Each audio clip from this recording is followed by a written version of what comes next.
Адам болудың бірақ жолы бар әке. Ол қандай жол? Ол кредит. Қарызды. Қарыз емес әке, бизнестің басы. Әкеңнің басы деп не қылып айтпайсыңыз? Жұрттың бәрі солай адам болған әке. Қазіргі байлардың бәрі сол. Сен бай болғың келе ме, жоқ адам болғың келе ме? Бай. Не? Адам. Екеуі де әке. Қазір бай болмасаң, ешкім сені адам деп пысқырмайды. Дұрыс айтасың. Ақыл да қазір байлықтың алдында тізесін бүккен балам. Ақшаның алдында ақыл баяғы да тізесін бүккен әке. Айналайын, сен үйтіп бизнесмен болмай-ақ қойшы. Онда жерді сатайықшы әке. Қандай жер? Ауылдағы жер. Ақыр бос тұр. Сен маған туған жеріңді сат деп тұрсың ба? Туған жер болғанда жай жерді айтам. Шай жерді сатқанша мені сат. Жерді сатып, топырақ жеп бат тышқандардың санын көбейтейін деп жүрсің. Әке, жер сатқандардың жерге қарап қалғанын көрген жоқпын. Қашанғы әртістің баласы? Жоқ, қашанғы маған айтшы әке. Әркімнің қолына қарап жәутеңдеп жүре береді. Сату керек, байлыққа бату керек. Сатам дедің ба, сатам. Мағжан. Қойшы әке, сатам. Мағжан, тоқта. Мағжан. Сатам, тұршы бол. Мағжан. Ал. Сақынаға шығатын уақыт келді ме? Шайыңыз бар ма? Жоқ, сатылған, сату деген сөздердің саудагерлер үшін қандай екенін білмеймін, апай.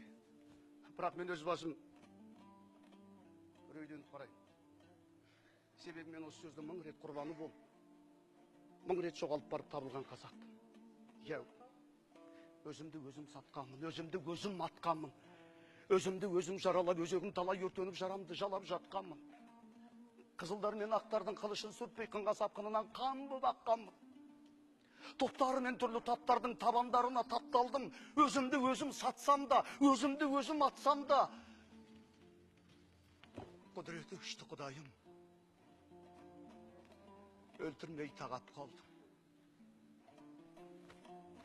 Енді Аллам, қарызбен өлтірейін дедің ба? Қарыздың жүгі қашанда ауыр. Айтыңыздаршы. Айтыңыздаршы. Қазір өзі қарыз емес қазақ бар ма? Бар ма? Ол түгіл дүниеге жаңа келген нәрестелердің өзі қарыз емес бізбе деп жылап келетін болды. Жүздері жарық, сөздері анық, кімге болса да қасқайып тұрып сөйлеген қайран ата-бабам-ай.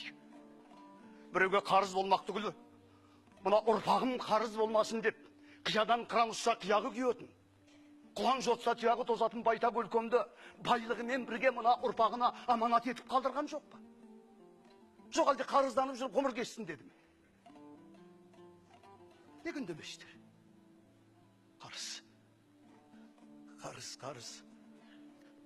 Қарыз бар адам асқақ сөйлемек түгіл астарлап жағдайын айту үшін де мұрнының астынан бірдеңені міңгірлейді. Орта ғасырлық гректер атқа отырып қылышта салмайтын және қарызы бар ер адамның басын шабу керек деп заң шығарған екен.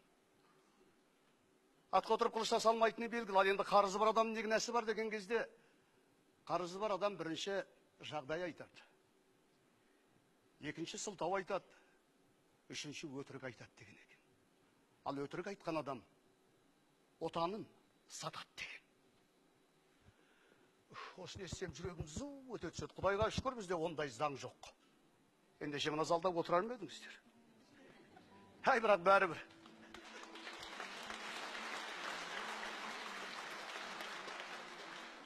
Қарызым барда малым бар деме, Әзірейіл барда жаным бар деме деген біздің қазақ. Жоқ, қазақтан басқа кім айтсын бұндай сөз? Жоқ, анау қарызданып қатын ал, қатының қалар қойныңда деп қай қатын құмар айтты екен дейін. Түрмесіз далада, қорасыз қой бағып, мылтықсыз аң аулаған қайран ата-бабам-ай. Есігіне алашып байлап, 6 айшылық жолды алаңсыз шығып жүріп кете беретін адалдығын айтам. Ешкімге қарыз болмай-ақ, ешкімнің алашыбын аттамай-ақ, ел болудың ешкімге ұқсамайтын үлгісін көрсетті емес. Биді дауда, батырды жауда көрген, елдің жүгін ерменен нарға берген, мал мен жанды жолына құрбан қылып, ата-бабам аштан емес, ардан, намыстан өлген. Я, намыстан.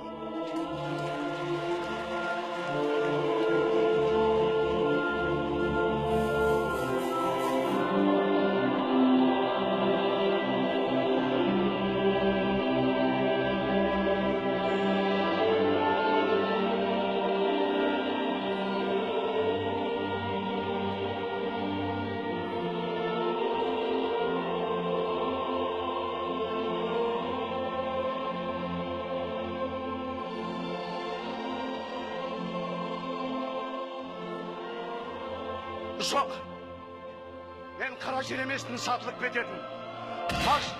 Мағжан да еместін, атылып кететін.